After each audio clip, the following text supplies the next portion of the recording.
We say Allah. Okay, so that's God to the Muslims. Some say it's not even the God of the Christians and so on. It's just a God. Some even said it's a moon god. But let us now look at the linguistic of the word Allah. It in itself is the beauty of Islam. Because the word in Arabic doesn't mean God. Just in case you thought it did, it doesn't. Because we have a word in Arabic for the word in English, God. It's called Ilah. Ilah, God. God, Ilah. That's the word. But when we speak about the one and only God, the one that's to be worshipped, the God of Adam, the God of Abraham, and the God of Moses, God of Jesus Christ, peace be upon him, and the God of Muhammad, peace be upon him, we're talking about essentially the only God that's worthy to be worshipped. No other God. Now, what would be the proof for this? I realize that we have a lot of detractors who will say, no, it's not true, I don't believe it. Let's get a proof from the English translation of the Bible. That's a good place to start. Around the earth, there are many hotels and motels. And almost every one of them that you go to, there's a drawer beside the bed that when you open it up, you'll find a book in there and you'll take it out. Now, what is that book? And you already know the answer. It's the Bible. It's the Gideon publication of the King James Version of the Bible. The Gideons are very proud of it because they've translated it into so many languages. If you'll turn a few pages right in the beginning, you'll find examples of the translation to Chinese and Korean and into Urdu, the language of Pakistan. You'll find it into Tamil. You'll find it translated into Afrikaans language, which happens to be the first. And the second language translated to is Arabiya, Arabic. And there is an example of each one of these languages from the verse in the Gospel of John, chapter 3, verse 16. And you know it very well. For God so loved the world. That's how it begins. And if you look in the Arabic language, the example that they gave in that Bible, it says Allah. Allah. That's what it says. For Allah so loved the world. So if it's not the same God, then why? All over the entire earth, everywhere I go, I find this exact same word being used in the Bible of the Christians. Now you might say, what about the Old Testament? Well, just in case you would like to check it out, you can obtain a copy of this from our website. It's called The Beauties of Islam. Let me spell it out for you. It starts with B, beautiesofislam.com. Go there and see for yourself. The example is right there. Page 1 of the book of Genesis, of the very beginning of the Quran. Page 1 has 17 verses. And there's the word Allah. Alif, Lam, Lam, Ha, 17 times. So just as it's the God for the children of Israel in Arabic language, and it's the God for the Arabs who are Christians, it's also the same God for the Muslims. The word is Allah. Why Allah? Why is it important to have this particular word, and why don't we have it in English? Now, I want to come to the etymology of the word. It comes from the word Ilah, and Ilah means God. But God is defined as what? Anything that's worshipped, whether it be something you can see or you don't see. Something you can touch or not touch, something that you can hear or not hear. A God could be anything. A God could be a rock, a stick, a stone, a bone. A God could be something that you can make with your hands. A God can be something you could use your imagination for. It could be a human being. A God could be anything. G-O-D, God could be anything. But there is no word in English for Allah. So when you translate the word Allah to be God, you've actually diminished the meaning of Allah. That's why whenever you translate the Bible from English to Arabic, you need to use the word Allah instead of God with a big G, which now gives us a clue to the problem. In the English language, they only have one word, God.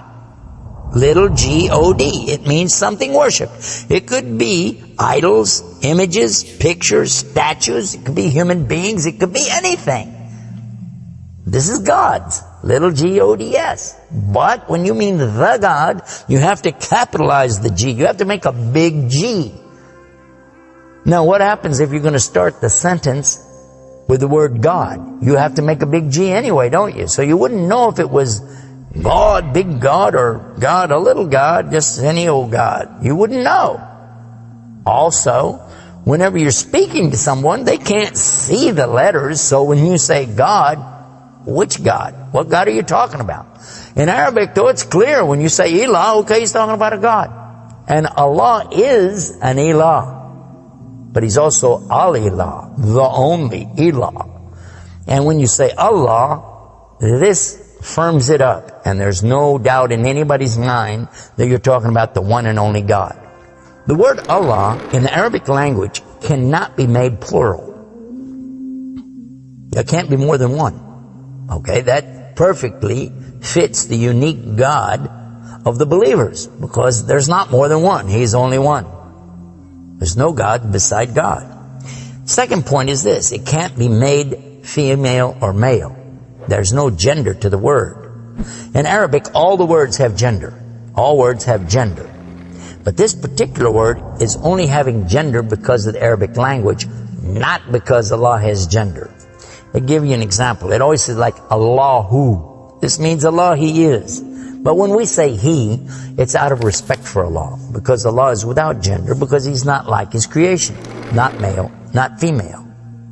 Additionally, we find that the examples in Quran, for instance, when Allah is talking about Himself, you'll find it says Nahnu. Nahnu means we. And Allah refers to Himself as Nahnu. He also says khalaqna. He says khalaqna. What does that mean? He's saying that we created. And throughout the Quran you find Allah referring to Himself as we, our, and us. And right away you're going to say, okay, if that's not plural, then what is? In fact, this is the royal we used by a king or a queen when they're giving decrees. We have it in English too, so you can understand. The king says, we decree the following, and he's talking about himself. It's the royal we. Now, I thought about this quite a bit, and I was trying to think, how could I give a better example? After all, most of us, myself included, never met a king, never met a queen, and so I'm not really familiar with that usage. Although it's there, I'm not sure what you're talking about. So then in studying the English language, we find that it's true that we do that when we speak to someone directly. Watch this.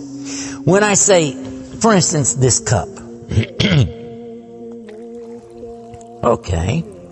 I would say, this is a cup. This is a cup of tea. I would say, this book is. I would say, those artifacts are. Those are. This is. These are. So I'm saying is and are. Did you catch this now? These things are. This is. Now when I speak to a human being, how do I do this? Well, I will say, you guys, all of you are. All of you are. A-R-E. But when I speak to somebody directly, do I say you is or you are? I will say you are. Why? Simply because this is the respect, honor, and dignity that I'm giving. There's no plural there. When I say to you, you are my friend. You are a lovely person. But why am I saying are? Why aren't I saying is? You is my friend. You is a lovely person. You'll say, man, this guy doesn't know English language. And in fact, that's how we can understand this usage of we and our when Allah is talking about Himself. This is the same as when I say I. I don't say I is, I say I am. And again, it's to show the, not plural, but rather the specific nobility, dignity, and honor that you give to the one who's speaking about himself and to the one he's speaking to. And in the same way, that's exactly what Allah is doing when He says nahnu and khalaqna and other examples throughout the Quran. So now what we've learned is that Allah's name itself is the perfect name for Allah. It is something that is so fantastic to describe who He is and who He isn't. The one and only God. There is none other like Him, nothing like unto Him, Allah, and at the same time, the dignity, the royalty, the honor that's due Him is contained in His name. Not like anything else, not male, not female, and yet He is the all Allah, the only God.